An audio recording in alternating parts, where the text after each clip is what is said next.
이어서 과제물 안내하겠습니다. 7주차 과제물은 다음 사항에 대해서 간략히 기술하면 됩니다. 첫 번째, 교착 상태의 탐지 알고리즘에 대해서 교착 상태가 탐지 알고리즘이 어떻게 된다 했죠? 그거를 간략하게 기술하시면 됩니다. 두 번째는 교착 상태 회복하는 방법이 두 가지가 있다 했죠. 상태 회복하는 방법 두 가지가 있는데 그 두 가지 방법을 간략히 기술하시면 됩니다. 그리고 교재나 교환해 보시면은 교착 상태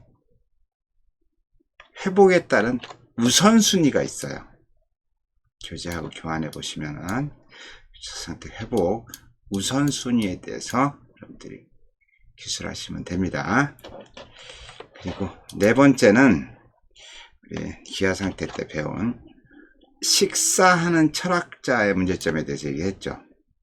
식사하는 철학자 문제점 발생을 했을 때 식사하는 철학자는요, 교착 상태 또는 기하 상태를 나타낼 때 꼭 나오는 거예요. 근데 거기에 보시면은 식사하는 철학자 문제가 생겼을 때 교착 상태를 어떻게 해결하느냐라는 해결하는 방법이 있어요. 그래서 요 교착 상태 해결하는 방법에 대해서 여러분들이 간략하게 기술하시면 돼요. 이렇게 1번, 2번, 3번, 4번의 내용을 간략하게 기술해서 PDF 파일을 만드시면 안 되고, 여러분들 과제 설명란 있죠? 과제 설명란에다가 써주시면 돼요. 1번 어쩌고 저쩌고 저쩌고, 2번 어쩌고 저쩌고 저쩌고, 3번 어쩌고 저쩌고 저쩌고, 4번 어쩌고 저쩌고 이렇게 써주시면 됩니다. 다시 한번 말씀드리겠습니다. 과제물을 제 시간에 제출하지 않으면은 출석 인정이 안 됩니다. 과제물을 제 시간에 제출하셔야 되고, 만약에 아차! 내가 과제물 제출 잊어먹었다 라고 하는 학생은 제 이메일로, 제 이메일 아시죠? 이메일은 이렇게 됩니다.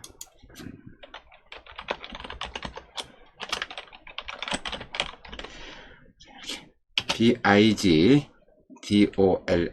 네이버.com이 제 이메일이니까 이쪽으로 보내주셔야지만 지각 처리가 됩니다. LMS에 제출 안하고 메일로도 제출 안하면은 영상을 봐도 결석 처리가 된다는 거 명심하시고 제 시간 내에 LMS에 제출해 주시기 바랍니다. 자, 이어서 중간고사 안내를 말씀드리겠습니다. 자, 먼저 날짜는 다음 주 월요일 진행을 합니다. 다음 주 월요일 시간은 A반, B반, C반 각각 다릅니다. A반은 4시 20분에서부터 5시 20분까지, B반은 11시부터 12시까지, C반은 3시부터 4시까지 진행을 합니다. 시험 시간은 준비 10분, 시험 50분, 시험은 50분 봅니다. 자, 공통적인 사항으로는 시험 시작이 되면은 입시를 할 수가 없어요. 그런데 그런 학생들이 있어요. 제가 알바가 늦게 끝나가지고요, 아니면 그때 무슨 일이 있어서 부득이하게 못 올 경우 있죠. 그럴 때는 저한테 미리 연락을 주세요. 연락을 주면은 그런 학생에 한해서는 제가 재량권을 제공해 드리겠습니다. 시험이 시작되면은 10분 동안은 좌석을 다시 배치합니다. 그래서 여러분들 앉은 자리 계속 다시 배치하고, 그리고 스마트폰 같은 거 전원을 끄게 한다든가 이렇게 하고 시험 방식에 대한 고사 안내를 쭉 합니다. 10분 정도 한 다음에 고사 안내가 끝나면은 50분 동안 시험을 진행을 합니다. 다시 말씀드리지만은 오픈북은요, 50분 동안 1장에서 5장까지 다 찾을 수 없습니다.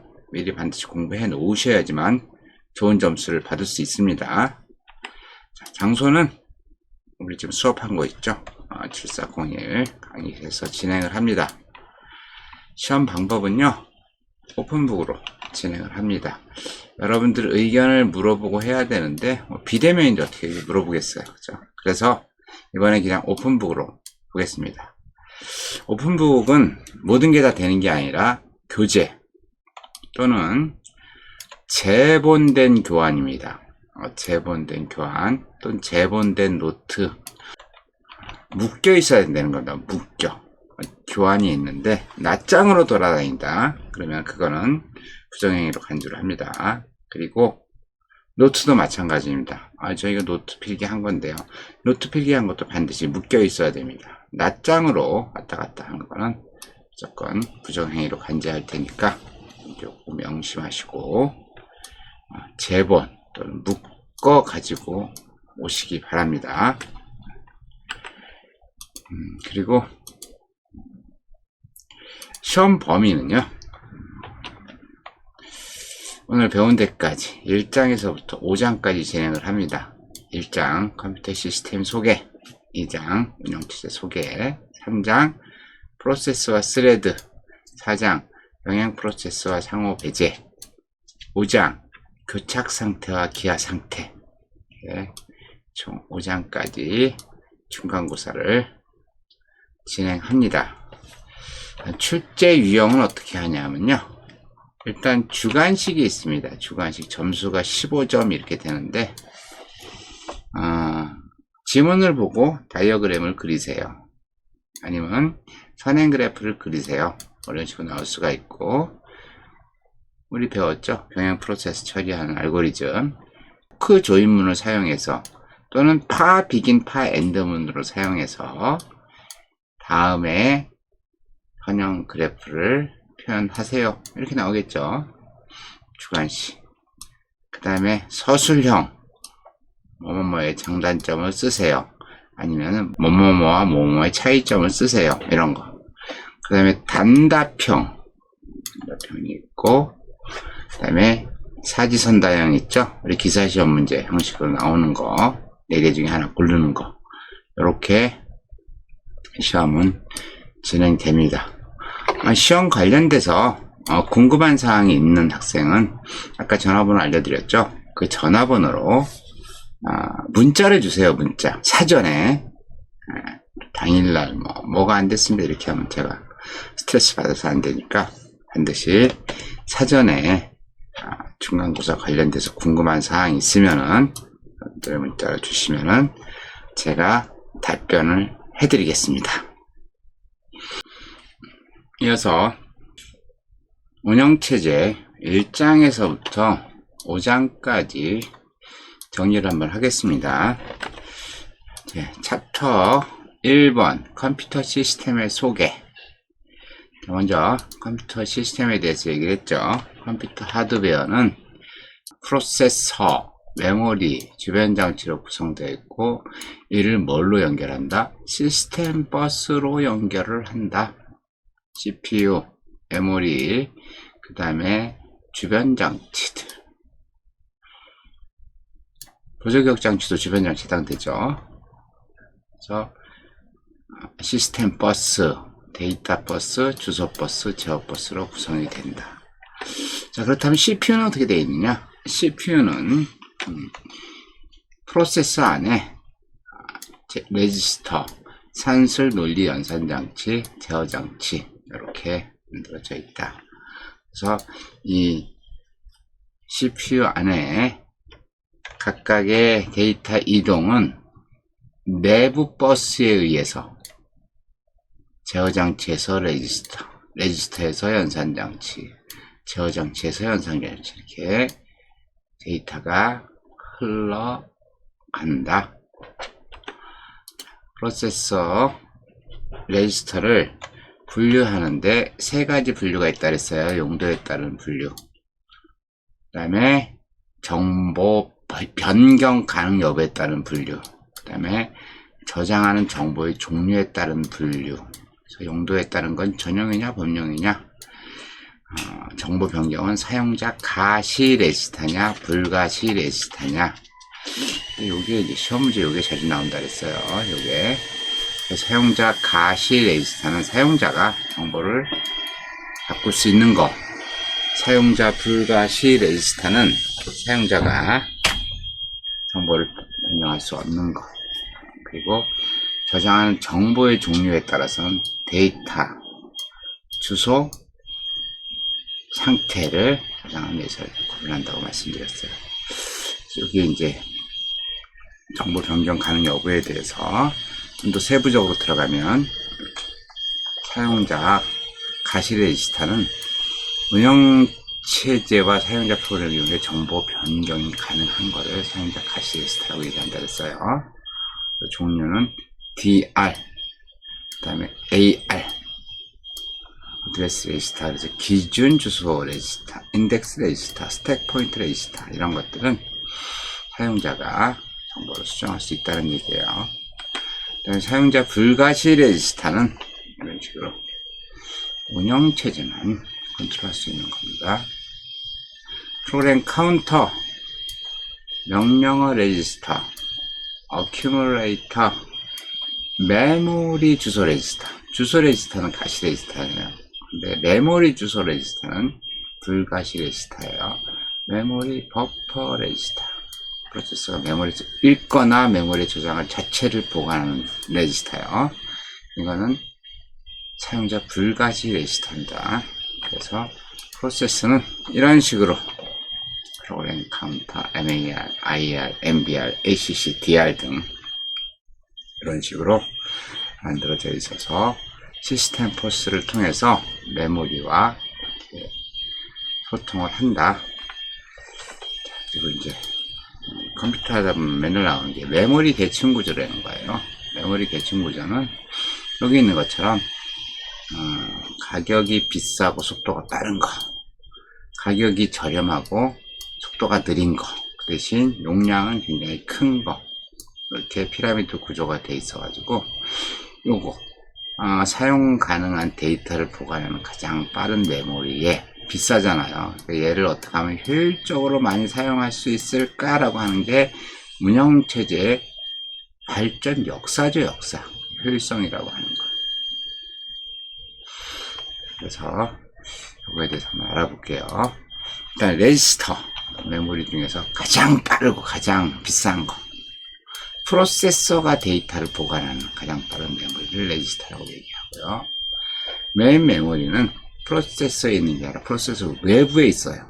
외부에 있으면서 프로세서에서 수행할 프로그램과 데이터를 저장하거나 프로세서에 처리할 결과를 저장하는 걸 메모리라고 해요.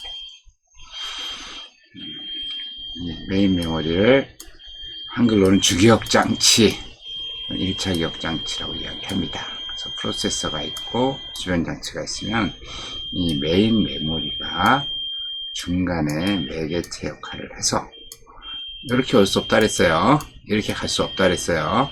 반드시 메인 메모리를 통해서 왔다 갔다 한다고 말씀드렸어요.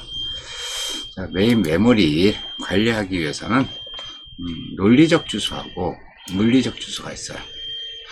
프로그래머들이 코딩을 해서 만들어낸 가상 주소인데 그걸 논리적 주소, 그 다음에 실제 어느 위치에 있는지를 알려주는 물리적 주소, 그리고 논리적 주소를 물리적 주소로 연결시켜주는 걸 매핑이라고 해요. 매핑. 그래서 이제 컴파일을 하게 되면은 논리적 주소, 프로그래머들이 어디 가 있어라 라고 지정해 놓잖아요. 근데 실제 그게 저장소 어디에 있다라고 연결시켜주는 거, 그것다가 메모리 매핑이라고 말씀드린다고 했고, 메모리 속도는 두 가지가 있다고 했어요. 메모리 사이클 시간, 메모리를 읽기 시작해서 모든 걸 끝나는 시간.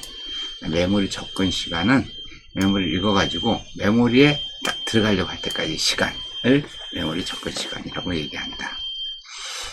그래서 지금 이제 우리 32비트냐 62비트냐 어떻게 구분하냐 얘기를 했는데요. 그 메인 메모리의 용량에 따라서 달라집니다. 32비트 컴퓨터는요, CPU 32비트니까 즉 2의 32승인 4기가까지의 저장 공간을 사용할 수 있어요. 근데 64비트는요 2의 64승, 그래서 16TB까지 메모리 사용할 수 있는 겁니다. 자, 그래서 일단 메인 메모리는 뭐다? 프로세서와 보조기억 장치 사이에 있으며 여기저기서 발생하는 문제들을 해결한다. 그래서 프로세서 메인 메모리 이렇게 되어 있는 거죠. 자, 그리고 이제 캐시 메모리라고 하는 게 있는데, 캐시 메모리 이거는 프로세서하고 메인 메모리하고 속도가 워낙 차이가 나요. 이 차이를 줄여주는 역할을 하는 게 캐시 메모리인데, 메인 메모리하고 캐시 메모리는 블록 단위로 데이터를 주고받아요. 근데 캐시하고 프로세서는 워드 단위로 아주 빠르게 주고받습니다.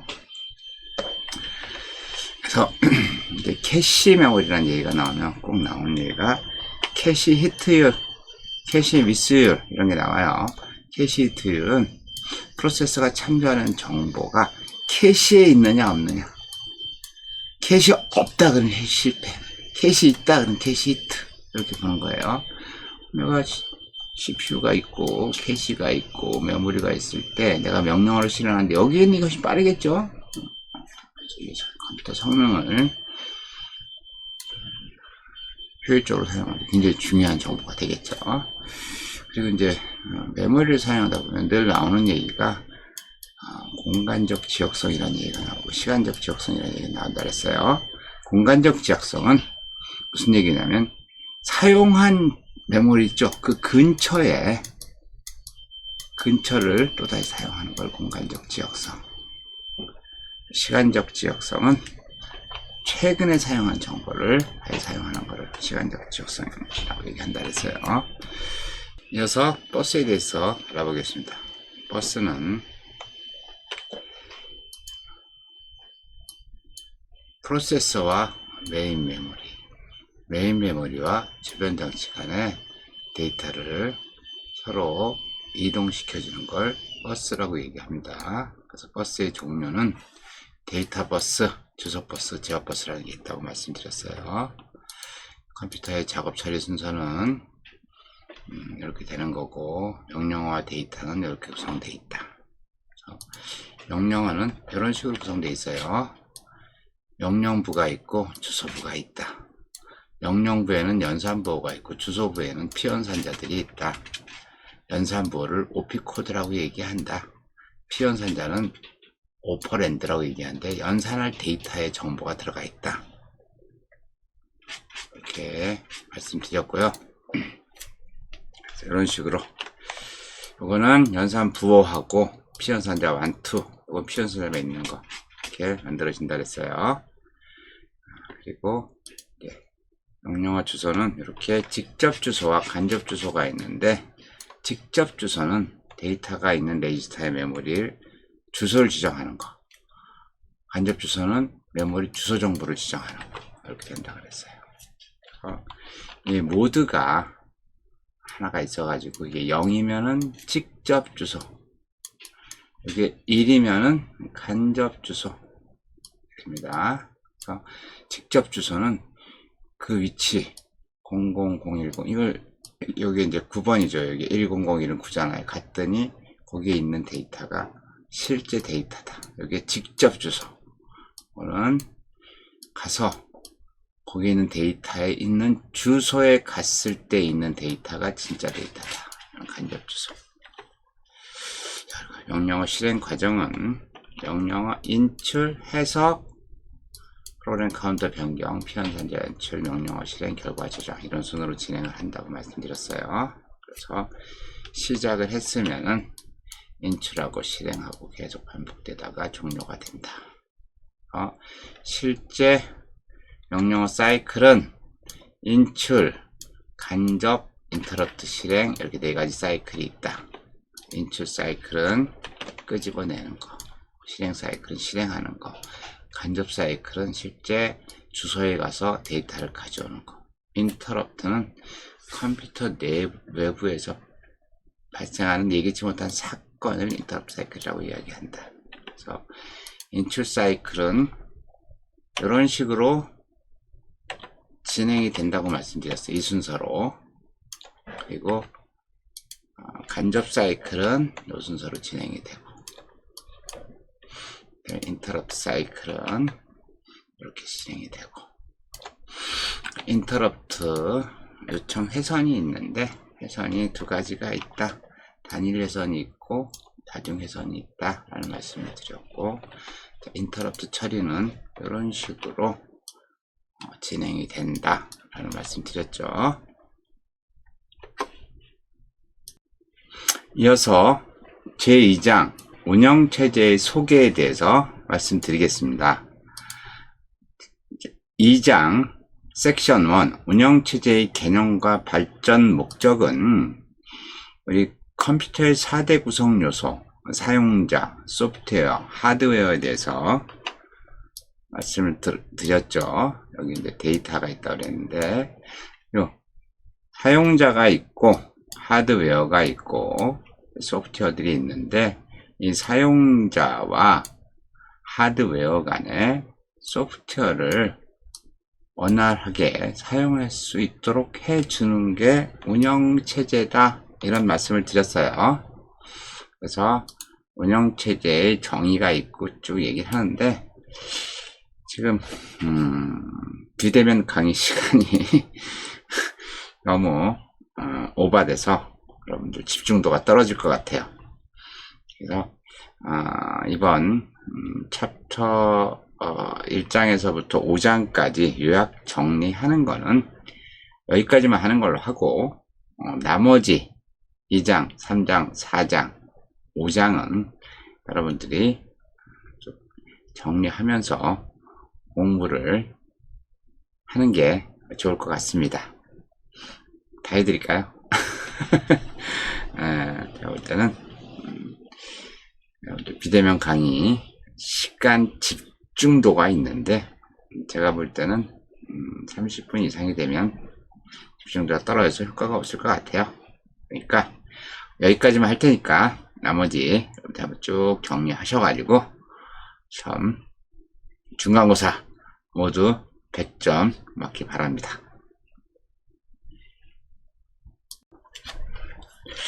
강의 잘 들으셨나요? 어티 시간에 이야기한 것처럼 지금은 디지털 사회입니다. 디지털 사회라는 아날로그보다 디지털이 세상을 지배하는 사회라고 이야기했습니다. 비대면, 대면, 이제는 전혀 중요하지 않습니다. 내가 원하는 지식을 대면이든 비대면이든, 아니 시간 공간에 구애받지 않고 습득할 수 있도록 훈련하는 게 중요하죠. 그런 시각에서 보면은 비대면 강의가 점점 늘어날 것 같아요. 그러니까 우리가 비대면이든 대면이든 신경 쓰지 말고 여러분들 지식을 습득하는데 어떻게 하는 게 더 효율적인가 라는 걸 고민하면 될 것 같습니다.